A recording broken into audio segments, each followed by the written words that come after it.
এগুলো হচ্ছে বাস্তবতা থেকে যখন সাইকোপ্যাথরা একদম ডিসকানেক্টেড হয়ে যায়, এটারই প্রমাণ দেখছি আমরা এইসব কথাবার্তা। জাতীয় চার নেতা কই, কেউ তো প্রতিবাদ করলো না, সব জানি।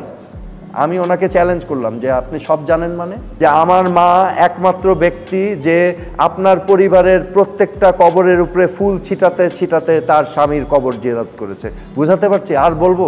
2023 সালে 3 নভেম্বর সম্ভবত আপনি 3 দফার আন্দোলন নিয়ে গণভবনের সামনে গিয়েছিলেন। সেখানে 23 সাল এবং হ্যাঁ রাইট, সেখানে আমরা একটু একটু করে শুনেছি যে আপনার সাথে শেখ হাসিনার সাথে তর্ক বিতর্ক হয়েছে, এমনকি চার নেতাকে নিয়ে অসম্মানজনক কথাও তিনি বলেছেন বলে আমরা বিভিন্ন গণমাধ্যমের মারফতে শুনেছি। কিন্তু প্রত্যক্ষদর্শীতা আপনি একটু একটু বলতে কি হয়েছে আসলে? আর চার নেতার মতো জাতীয় নেতা তারা তো শুধু আপনার নেতা না, ওই ওনার কাছে তো ওনার বাবা ছাড়া অন্য কারো কোনো গুরুত্ব নাই,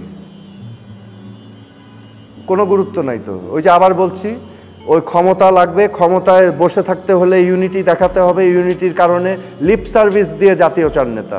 ঠিক আছে, উনি কয়বার গিয়েছে 3রা নভেম্বর বনানী কবরস্থানে? হিসাব নিয়ে দেখেন তো, কয়বার গিয়েছে? যায়নি। ওয়াই?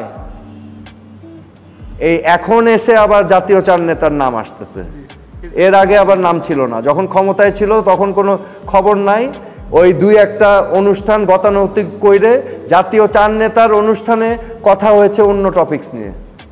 অথচ জাতীয় চার নেতার অবদান নিয়ে কোনোদিন শুনেছেন কোনো উল্লেখযোগ্য কোনো আলোচনা আওয়ামী লীগের পক্ষ থেকে? হয় নাই। কেন হয় নাই? এবং ওনার সাথে আমার বেশ 15-20 মিনিট তর্ক বিতর্ক হয়েছে।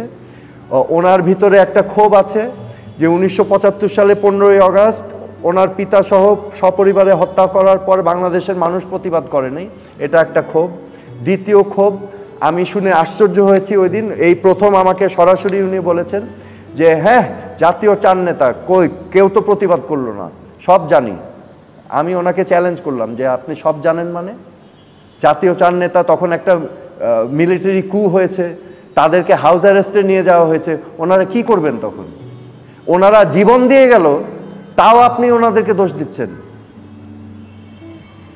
আপনার বাবার সাথে বিশ্বাসঘাতকতা করে নাই, দেশের সাথে বিশ্বাসঘাতকতা করে নাই, তাও আপনার ক্ষোভ। তাজউদ্দিন সাহেবকে তো প্রধানমন্ত্রীর প্রস্তাব দেওয়া হয়েছিল, এটা তো প্রকাশ্যে অনেক মুক্তিযোদ্ধারা বলছে। সো দেখেন, এটা আবার পিছনে যেতে হয়, হ্যাঁ, কারণ এটার বিরোধটা শুরু হয়েছে 71 সালের মুক্তিযুদ্ধ নিয়ে। কারণ এখানে ঘাটলে মনে হচ্ছে যে বঙ্গবন্ধু চেয়েছিলেন আরেকটা আউটকাম এবং বাংলাদেশ নামক একটা আউটকাম এসেছে, যেটা হয়তো ওনার প্ল্যানে ছিল না। এটাই আমার কাছে এটাই মনে হয়, ব্যক্তিগত আমার প্রতিক্রিয়া এবং ইতিহাস ঘেটে যা আমি দেখতে পাই। হ্যাঁ, কারণ এটা হতেও পারে, এটা this nothing wrong in that.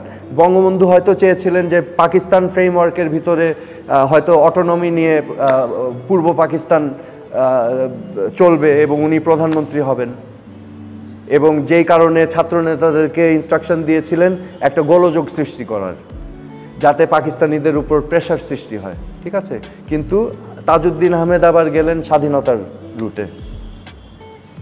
So এবং এটা পাকিস্তানি জেনারেল যিনি অপারেশন সার্চলাইটের ইনচার্জ ছিলেন, রাও ফরমান আলী, তিনি একটা ইন্টারভিউতে বলেছেন যে আওয়ামী লীগের ভিতরে 3টা গ্রুপ ছিল, একটা লেফট মানে কমিউনিস্ট লিনিং, একটা রাইট পশ্চিম লিনিং, আর দেন দেয়ার ওয়াজ তাজউদ্দিন। এই 2 গ্রুপ পাকিস্তান ফ্রেমওয়ার্কের সমাধান চেয়েছেন, বাট তাজউদ্দিন পাকিস্তান ফ্রেমওয়ার্কের বাইরে, he wanted independence, we did not like him. পাকিস্তানিদের কথা। সো এখানে তাজউদ্দিন ছিলেন স্বাধীনতার, তাজউদ্দিন সাহেবকে পাকিস্তানের ভয় পেতেন আর্মিরা। রাইট। আচ্ছা, যেটা বললাম, কারণ উনি খুব তুখোড় চিন্তাবিদ ছিলেন এবং ওনার জ্ঞানও ছিল, নলেজও ছিল, হাইলি এডুকেটেড, রাইট, এবং নৈতিক শক্তি ছিল ওনার, এই জন্য। আচ্ছা, যে প্রশ্ন করেছিলাম যে 2023 সালের নভেম্বরে তখন আপনার সাথে খারাপ ব্যাপারটা করেছেন, সেটা আসলে কি আপনি বলেন নাই কখনো? এই যে বললাম তো, এই জাতীয় চার নেতা নিয়ে অনেক বিরূপ কথা বলেছেন, এটা একটা বললাম, আমি সব কিছু তো আর বলবো না।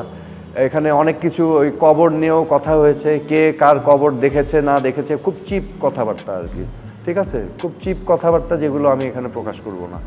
হ্যাঁ, যেখানে আমার উত্তর দিতে হয়েছিল যে আমার মা একমাত্র ব্যক্তি যে আপনার পরিবারের প্রত্যেকটা কবরের উপরে ফুল ছিটাতে ছিটাতে তার স্বামীর কবর জিয়ারত করেছে। বুঝাতে পারছি? আর বলবো দরকার নেই তো, কার ক্ষোভ থাকবে? তো থাকলে থাকবে, আমার কি করা আছে? আমি সত্যি কথা বলতেছি। আমি যেটা আমি দেখেছি, যেটা আমি স্বচক্ষে দেখেছি, আমি তো সেই কথাই বলছি। আমি তো বানোয়াট কিছু, আমি কি গণহত্যা কি বানোয়াট? এখানে কি ১৫০০ মানুষ মারা যায় নাই?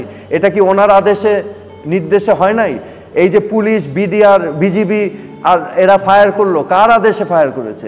ছাত্রলীগকে অস্ত্র হাতে কে নামিয়েছে মাঠে? যুবলীগকে কে নামিয়েছে মাঠে? আমি? কার আদেশে নেমেছে? তা আমি ভুল কথা কোথায় বললাম? হ্যাঁ, এই যে হত্যা, গুম, নির্যাতন কার আদেশে হয়েছে? নির্বাচনগুলো, প্রহসনমূলক নির্বাচন কার আদেশে হলো? কার পরিকল্পনায় হয়েছে? তা আমি কোন জায়গায় ভুল বললাম? আর সঠিক কথায় ক্ষিপ্ত হলে তো কিছু করার নাই, তাই না?